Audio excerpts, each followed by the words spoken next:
नमस्कार साथियों, आज हम बात कर रहे हैं काव्य हेतु और काव्य प्रयोजन।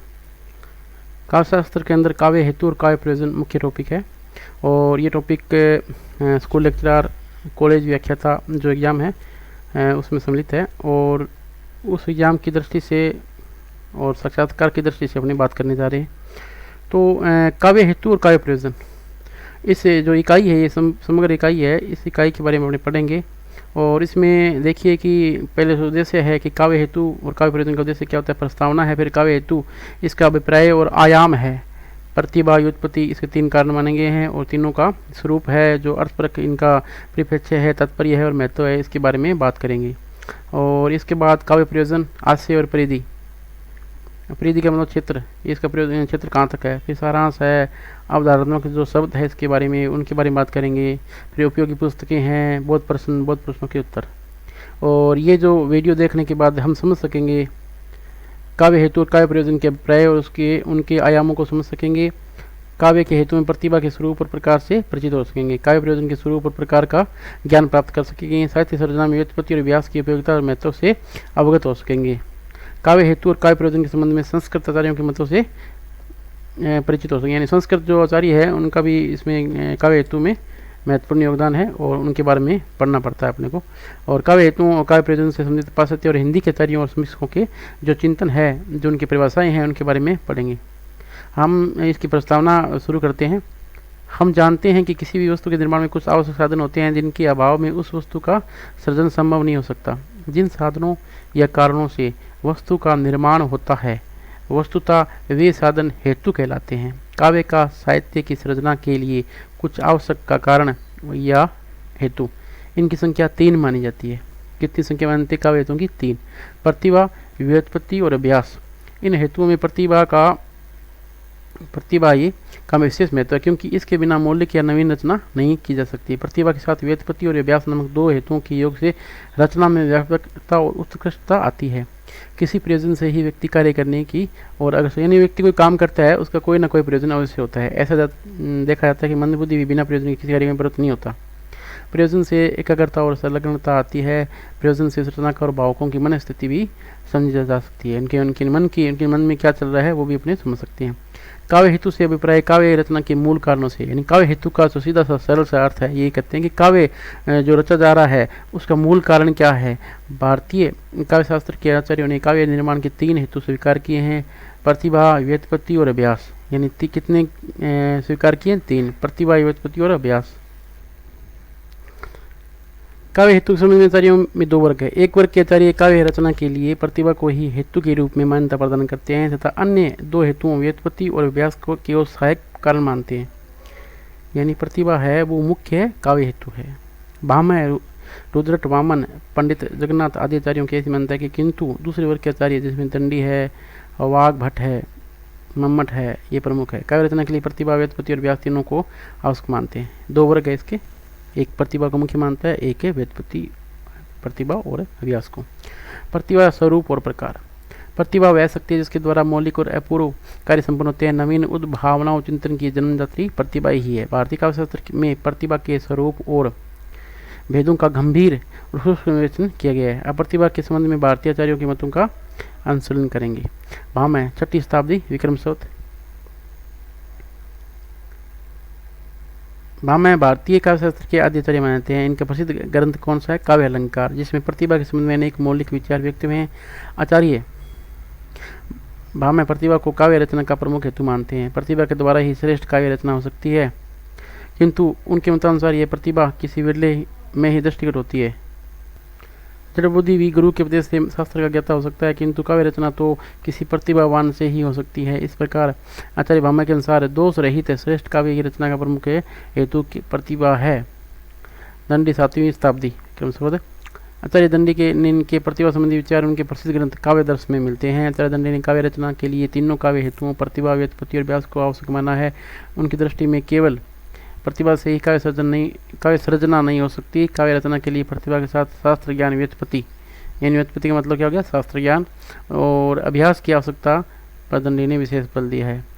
नैसर्गिक जन्मजात प्रतिभा, निर्मल शास्त्र ज्ञान और निरंतर अभ्यास काव्य के हेतु है, किंतु दंडी उन्हें भी काव्य रचना के लिए निरुत्साहित नहीं करते जिनमें जन्मजात प्रतिभा नहीं है। यदि ऐसा व्यक्ति अध्ययन और काव्य रचना का अभ्यास करता है तो उस पर सरस्वती की कृपा होती है, वह काव्य रचना में समर्थ हो जाता है। आगे है वामन, 8वीं शताब्दी। आचार्य वामन ने प्रतिभा को कविता का मूल या बीज माना है, किंतु अन्य 2 काव्य हेतुओं को भी महत्व प्रदान किया है। पूर्व विदित काव्यों का अनुशीलन काव्यज्ञ के लिए आवश्यक है, और उन्होंने अवधान, चित्त की एकाग्रता, एकांत स्थान और ब्रह्म मुहूर्त को काव्य रचना के लिए उपयोगी माना है। इस प्रकार वामन प्रतिभा को महत्वपूर्ण काव्य हेतु मानते हुए व्युत्पत्ति और अभ्यास पर विशेष बल देते हैं। रुद्रट, 9वीं शताब्दी ईस्वी का आरंभ। आचार्य रुद्रट ने प्रतिभा के साथ व्युत्पत्ति और अभ्यास को भी काव्य हेतु में महत्व दिया है। प्रतिभा के रुद्रट ने 2 भेद किए हैं, सहजा जो जन्म जात होती है और उत्पादहा जो शास्त्र और लोक से अर्जित की जाती है। रुद्रट प्रतिभा को काव्य का मूल स्वीकार करते हैं और उसे शक्ति मानते हैं। अब इसमें विशेष जो तथ्य है वो है कि प्रतिभा के 2 भेद रुद्रट ने किए थे, सहजा जो जन्मजात होती है और जो उत्पाद्या यानी जो शास्त्र लोक से अर्जित की जाती है। ये 2 भेद विशेष महत्वपूर्ण है और ये प्राय परीक्षा में पूछ लिया जाता है कि प्रतिभा के 2 भेद सहजा और उत्पादा किसने किए, तो रुद्रट ने किए। किसने किए? रुद्रट ने। आनंदवर्धन, 9वीं शताब्दी। आचार्य आनंदवर्धन के अनुसार प्रतिभा कविता का मूल है। व्युत्पत्ति को उन्होंने महत्व दिया। उनका मत है कि व्युत्पत्ति के भाव में कवि की रचना में अनेक दोष आ जाते हैं, किंतु प्रतिभा से ये दोष कम हो जाते हैं। इस प्रकार उन्होंने प्रतिभा और व्युत्पत्ति दोनों को अवस्था को प्रतिपादित किया। राजशेखर, विक्रम की 9वीं शताब्दी का मध्य। सुप्रसिद्ध काव्यशास्त्री ग्रंथ काव्य मीमांसा के रचयिता आचार्य राजशेखर ने काव्य हेतुओं की विवेचना करते हुए प्रतिभा और व्युत्पत्ति को प्रमुख काव्य हेतु स्वीकार किया है। इन दोनों के योग से कवि कर्म की श्रेष्ठ आती है। उन्होंने प्रतिभा और व्युत्पत्ति को केंद्र में रखकर कवि के 2 प्रकार विकसित किए हैं। प्रतिभा संपन्न काव्य कवि और व्युत्पत्ति व्यक्ति कवि शास्त्र कवि होता है। अभ्यास को बाह्य काव्य हेतु मानते हैं। राजशेखर शक्ति को काव्य का मूल मानते हैं। यह शक्ति प्रतिभा का पर्याय नहीं है, यानी राजशेखर है वो शक्ति को काव्य का मूल मानते हैं। शक्ति। आगे मम्मट ने अपने सुप्रसिद्ध ग्रंथ, तो इन्होंने काव्य प्रकाश ग्रंथ में काव्य हेतु में शक्ति यानी प्रतिभा, निपुणता, व्युत्पत्ति और व्यास की विवेचना करते हुए लिखा है। उन्होंने कहा है कि शक्ति प्रतिभा को कवित्व का बीज कहा है। शक्ति कवित्व बीज रूपा या बिना काव्य न प्रसोत, यानी काव्य दर्श का 1/13, यानी ये एक उनमें पंक्तियाँ कही गई है कि शक्ति कवित्व बीज रूपा या बिना काव्य न प्रसोत। निपुणता और अभ्यास को शक्ति प्रतिभा के साथ सम्मिलित मानते हैं। पंडित जगन्नाथ, 16वीं शताब्दी। उन्होंने काव्य हेतुओं में केवल प्रतिभा को मान्यता दी, यानी उन्होंने 3 जो हेतु है उसमें जो प्रतिभा है उसको विशेष महत्व दिया है, इसलिए उन्हें प्रतिभावादी आचार्य भी कहा जाता है। किसको? पंडित जगन्नाथ को प्रतिभावादी आचार्य किसको कहा जाता है? जगन्नाथ को। उनकी मान्यता है प्रतिभेव केवल कारणम। रस गंगाधर इनका ग्रंथ है। इस प्रकार व्युत्पत्ति और अभ्यास किसी में बाल्यावस्था से ही काव्य रचना की क्षमता दी जाती है। यद्यपि आचार्य जगन्नाथ इस मान्यता का खंडन भी हुआ है। आचार्य देवेंद्रनाथ शर्मा ने उनके मत को अतिवादी माना है। केवल प्रतिभा काव्य निर्माण का हेतु नहीं है। उपयुक्त विवेचन से आप लोगों ने यह जान लिया कि काव्य हेतुओं में प्रतिभा मुख्य है। सभी आचार्यों ने इसे काव्य रचना में प्रमुखता प्रदान करते हुए उसकी अनिवार्यता स्वीकार की है। अवस्था साहित्य साधना की मूल शक्ति है। कौन? प्रतिभा। प्रतिभा के स्वरूप पर कुछ आचार्यों ने विशेष रूप से प्रकाश डाला है, जिनमें आनंदवर्धन, अभिनवगुप्त, भट्टोत आदि है। आनंदवर्धन मानते हैं कि प्रतिभा शक्ति है जिसके द्वारा प्राचीन विषयों को नवीन रूप में प्रस्तुत किया जाता है। आचार्य अभिनवगुप्त ने प्रतिभा के स्वरूप का निर्माण करते हुए उसे अपूर्व वस्तु निर्माण क्षमा कहा है। इसको? प्रतिभा को अपूर्व निर्माण क्षमा। अपूर्व वस्तु का निर्माण केवल प्रतिभा के स्वरूप को स्पष्ट करते हुए उसे नवोन्मेष शालिनी प्रज्ञा माना है। किसने माना? ये आनंदवर्धन ने। ये प्रश्न कई बार पूछा जा चुका है। नवोन्मेष शालिनी प्रज्ञा। आचार्य जो महिम भट्ट ने कवि की प्रतिभा को शिव के तृतीय नेत्र से उपमित किया है, यानी तृतीय नेत्र है प्रतिभा। किसने? आचार्य महिम भट्ट ने। जिसकी शक्ति से वह त्रिलोक में स्थित भावों का साक्षात्कार करता है। आचार्य पंडित जगन्नाथ प्रतिभा का स्वरूप स्पष्ट करते हुए कहते हैं कि सहज काव्य घटनानुकूल शब्दार्थ परिस्थिति अर्थात प्रतिभा के द्वारा काव्य में वर्णीय घटना के लिए शब्द और अर्थ की समुचित योजना होती है। प्रतिभा के प्रकार, प्रतिभा जैसे मैंने बताया था पहले आपको कि प्रतिभा रुद्रट ने शक्ति या प्रतिभा 2 भेद की है, सहजा और उत्पाद्या। सहजो विपादा सा द्विधा भवती। उनके अनुसार सहजा प्रतिभा जन्म होती है और उत्पाद्या अध्ययन आदि से प्राप्त की जा सकती है। राजशेखर प्रतिभा के 2 भेद स्वीकार करते हैं। अब राजशेखर है वो 2 भेद मानते हैं, कार्यत्री और भावयत्री। अभी पूछ सकते हैं कि कार्यत्री क्या होती है और भावयत्री क्या होती है। इनमें प्रथम का संबंध कवि क्रम से है, कार्यत्री कवि क्रम से, और दूसरे का संबंध है आलोचना क्रम से है, भाव।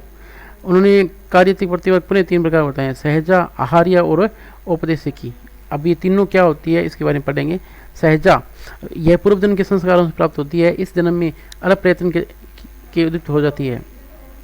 यानी ये पूर्व जन्म के जो संस्कार होते हैं सहजा, और इसके प्रतिभा में अपने इसमें जो सहजा के बारे में बात कर चुके हैं। अब राजशेखर आचार्य राजशेखर जी ने जो दूसरी प्रतिभा का प्रकार बताया है वो है आहार्य। आहार्य यह प्रतिभा वर्तमान जीवन के संस्कारों से उत्पन्न होती है, अतः इसके लिए अधिक अभ्यास की आवश्यकता पड़ती है। यानी वर्तमान जीवन से जो सुनता है वो आहार्य है। और 3 नंबर है औपदेशिकी प्रतिभा। देवता, गुरु, तंत्र मंत्र आदि से उद्भूत प्रतिभा औपदेशिकी प्रतिभा, उपदेश आदि प्राप्त होने के कारण इसे इसी उपदेशी कहते हैं। इसका संबंध वर्तमान जीवन से रहता है, यानी उपदेश से प्राप्त होती है। कौन सी? उपदेशी की प्रतिभा। इसका संबंध इस बता दिया मैंने आपको। आचार्य हेमचंद्र ने प्रतिभा के 2 भेद माने हैं। कौन कौन? सहजा और उपाधिकी। स्वतः अपने आप को स्फुरित होने वाली प्रतिभा सहजा है। मंत्र, देवराधना आदि से प्राप्त होने वाली प्रतिभा औपधिकी है। पंडित जगन्नाथ भी प्रतिभा में विविधता या अनेक रूपता का उल्लेख करते हैं। उनकी मान्यता है कि सभी कवियों में एक प्रकार की प्रतिभा नहीं देखी जाती, सभी की उद्भावनाएं पृथक पृथक होती है। इसका कारण प्रतिभा की विविधता है। ये अपने प्रतिभा के बारे में इसका जो संक्षिप्त परिचय है, और इनके काव्य हेतुओं के जो 3 प्रकार हैं, और जो संस्कृत आचार्य हैं उनके जो प्रतिभा के ऊपर जो प्रकार और स्वरूप के बारे में जो वर्णन है वो अब मैं इस वीडियो में अपने पढ़े हैं। आगे वाले जो भाग में जो वीडियो में पढ़ेंगे वो प्रतिभा व्युत्पत्ति, यानी व्युत्पत्ति है उसके बारे में पढ़ेंगे। जो काव्य हेतु का दूसरा प्रकार है व्युत्पत्ति, वो क्या होता है वो दूसरे वीडियो में पढ़ेंगे। आप सभी का वीडियो देखने धन्यवाद। अगर कुछ आपको समझ में आया है तो आप इसे लाइक और शेयर कीजिए, और इसके अलावा प्रतिभा के बारे में और कुछ आपको पता है तो आप कमेंट बॉक्स में अवश्य लिखिएगा। धन्यवाद।